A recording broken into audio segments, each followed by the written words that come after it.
আপনি একটা ভিডিওতে বলেছেন তারেক রহমান যদি কোনো দাসখত দিয়ে আসে তাহলে তার মৃত্যু খুবই কাছাকাছি। আপনার কি মনে হয় তিনি কোনো দাসখত দিয়ে এসেছেন? না, আপনার প্রশ্নে উত্তর আসি। প্রশাসন তুমি কার? আমার কাছে মনে হয় প্রশাসনের 60% হচ্ছে দিল্লির।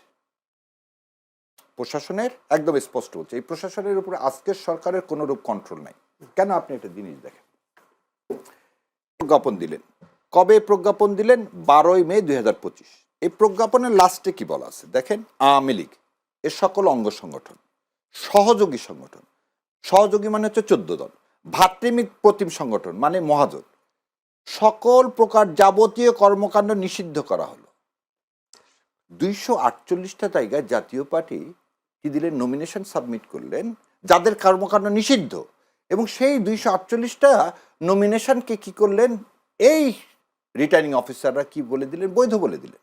তার বাবাকে মেরে ফেলে দিয়েছে কে? ইন্ডিয়া, এটা তিনি জানেন। তার মাকে ক্ষমতা থেকে 2006 সালে ফেলে দিয়েছে ইন্ডিয়া, এটা তিনি জানেন।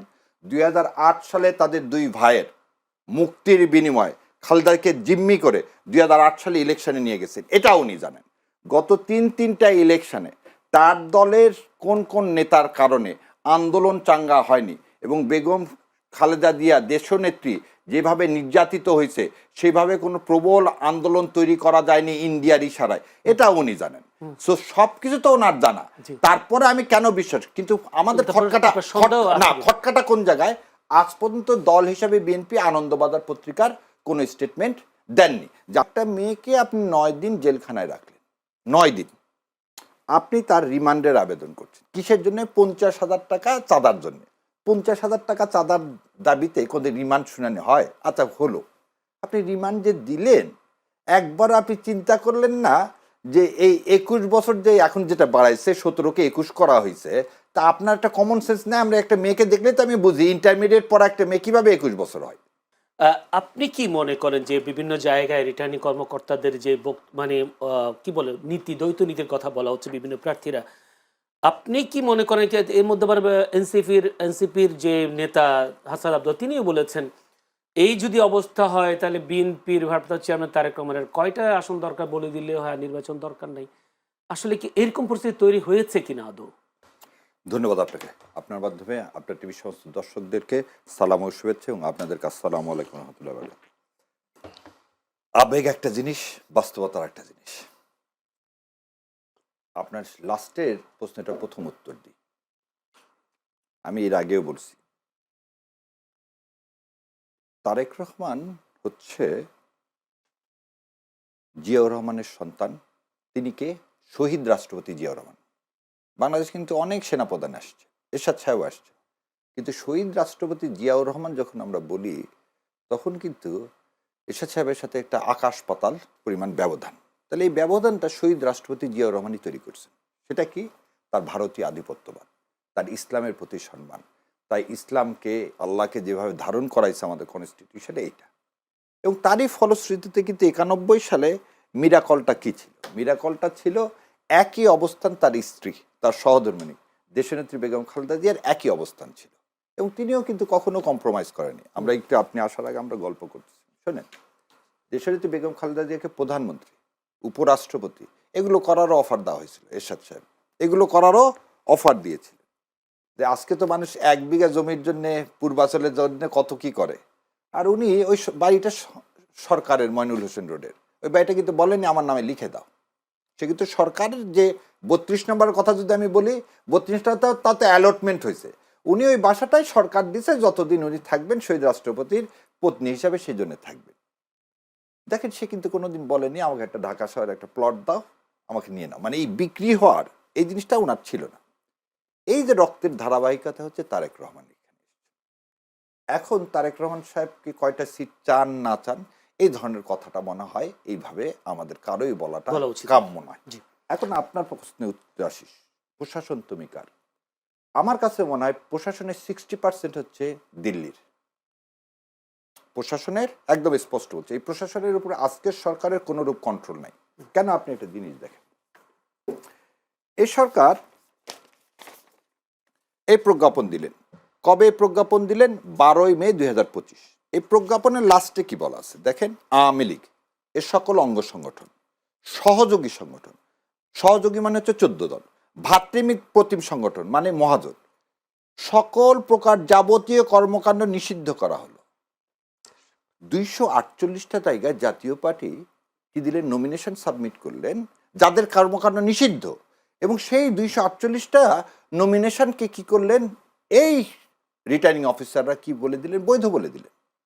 তার মানে সরকারের যদি কন্ট্রোল থাকে তাহলে এটার ফোর্স অফ, ভাই শিক্ষক ভাই জানে, প্রজ্ঞাপনের ফোর্স অফ লয়ের যেটা, সেটাই হচ্ছে এটা কনস্টিটিউশন দিয়ে বলে দিচ্ছে। তাহলে আপনি আচ্ছা, দ্বিতীয় কথা আর একটা অবাক করা দেয়, আমি ম্যাজিস্ট্রেট হলাম, তাহলে একটা মেয়েকে যদি আমার সামনে নিয়ে আসেন, প্রথম কথায় জিজ্ঞাসা করবো কি তার এনআইডি আছে কিনা, কারণ তার যদি বয়স 21 বছর হয়, তাহলে আমি প্রথম কথায় জিজ্ঞাসা করবো তার এনআইডি আছে কিনা।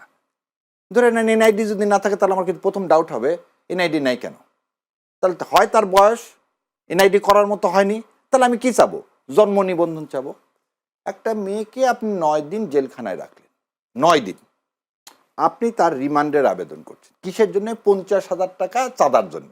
50,000 টাকা চাঁদার দাবিতে কোনো রিমান্ড শুনানি হয়? আচ্ছা হলো, আপনি রিমান্ড যে দিলেন, একবার আপনি চিন্তা করলেন না যে এই 21 বছর যে এখন যেটা বাড়াইছে, 17কে 21 করা হয়েছে, তা আপনার একটা কমন সেন্স নেই? আমরা একটা মেয়েকে দেখলে তো আমি বুঝি, ইন্টারমিডিয়েট পড়া একটা মেয়ে কীভাবে 21 বছর হয়, ইন্টারমিডিয়েট একটা মেয়ে পড়ে তারই। তাহলে কথা হচ্ছে সরকারের কন্ট্রোলটা কোথায় নাই?